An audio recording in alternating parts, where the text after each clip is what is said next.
Сәлем достар, сіздерге бүгін шалбар қысқарту жолын көрсетемін. Бізге қайшы, сызғыш және матаға арналған арнайы сабын немесе бор керек. Ең алдымен біз керекті ұзындығымызды өлшеп, белгілеп аламыз.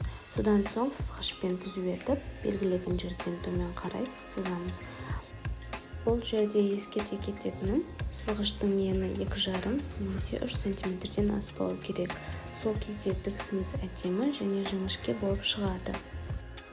Және де видеода көрсетілгендей, барлық жағынан белгілеп, түзу етіп, сызып аламыз.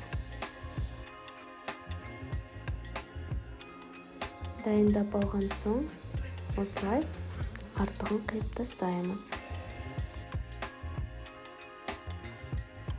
Тікпес бұрын бізге матаның түсіне сәйкес жіп және қысқыш қайшы керек. Енді біз осыған дейін қалдырған 2,5-3 см припускымызды ішке екі қарай етіп, айналдырып қайырып, тігуді бастаймыз.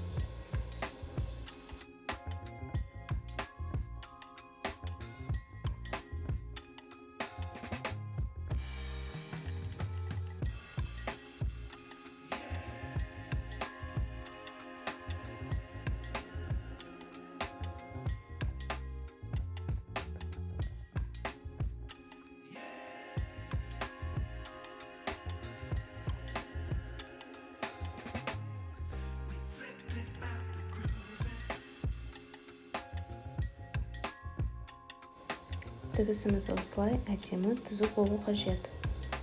Кейін жақсылап үтіктейміз. Үтіктің әртүрлі тақтары киіміңізді бүлдірмес үшін арнайы жұқа мата жауып үтіктейміз. Осымен шалбарымыз дайын. Сіздерге ұнады деген үміттемін. Арнамнан алыстамай, лайк, подписка, комментарий қалдырып кетіңіздер. Алдағы уақытта қызықты видео, лайфхактармен бөлісемін.